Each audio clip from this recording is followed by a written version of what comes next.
हमारा देश कृषि प्रधान देश है। हम सभी अरसे से ऐसा मानते चले आ रहे हैं और इसलिए इस देश की जो कृषि व्यवस्था, जो हमारे देश की जो अर्थव्यवस्था है, उसमें कृषि क्षेत्र का हम सभी महत्वपूर्ण योगदान है, ये भी मानते हैं। लगभग 70% के आसपास आबादी इस व्यवसाय से और इस क्षेत्र से जुड़ी है। मौसम की अनुकूलता हो या मौसम की प्रतिकूलता, दोनों का ही सीधा असर किसान के ऊपर होता है और जब उस पर प्रतिकूलता होती है तो उससे उसके कृषि के उत्पादन पर असर होता है। इसको हमें मानकर चलना चाहिए कि ये किसान की बेबसी है, जिसका कोई हल आज वैज्ञानिक रूप से भी हम नहीं निकाल सके। और इसलिए महोदय, हम ये मानते हैं कि राज्यों में किस दल की सरकार है, इसके आधार पर किसी राज्य के किसानों के साथ केंद्र को भेदभाव नहीं करना चाहिए। पूर्व में इस देश में जो कृषि की नीति रही है, वो सही रही है या गलत रही है, चर्चा का विषय हो सकता है, लेकिन उसका दुष्परिणाम यह है कि आज कृषि क्षेत्र में पूर्णतः निर्भरता रासायनिक खाद के ऊपर हो चुकी है। और यदि मौसम अनुकूल है, सिंचाई के साधन है, बिजली है, इस सब के बावजूद भी अगर खाद नहीं है, रासायनिक खाद नहीं है, तो उत्पादन में उसका असर निश्चित रूप से होगा। माननीय सभापति महोदय, आपके माध्यम से मैं सरकार का ध्यान आकर्षित करना चाहता हूं कि मध्य प्रदेश में हमारी आवश्यकता थी 1,80,000 मीट्रिक टन डीएपी की और 1,75,000, क्षमा चाहता हूं, 1.80 लाख मीट्रिक टन डीएपी की और 1.75 लाख मीट्रिक टन एनपीके की।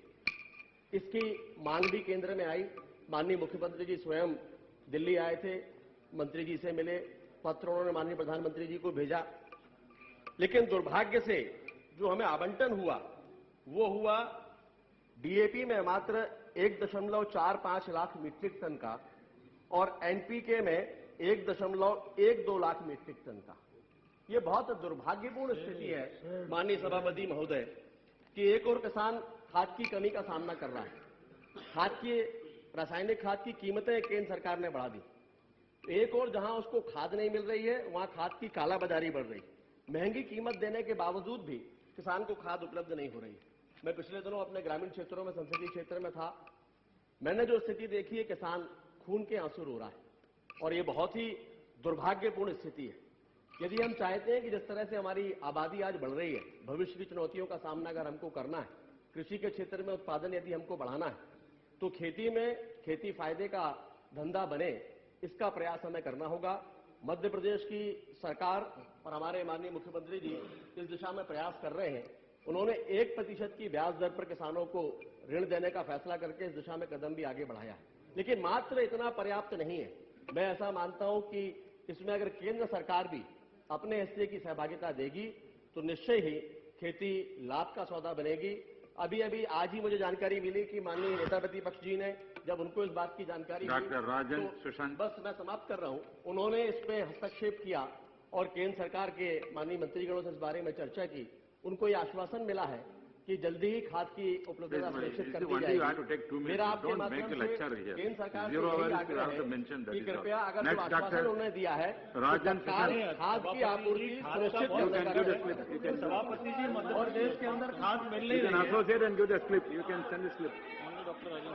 ये आप आसंदी की तरफ से निर्देश मेरा माननीय सभापति महोदय इतना ही आग्रह है कि आपके माध्यम से केंद्र सरकार खाद की आपूर्ति किसान आत्महत्या करने के लिए बोलने का अवसर दिया, इसके लिए whenever discuss all, we spoke about the Kisan only. Right.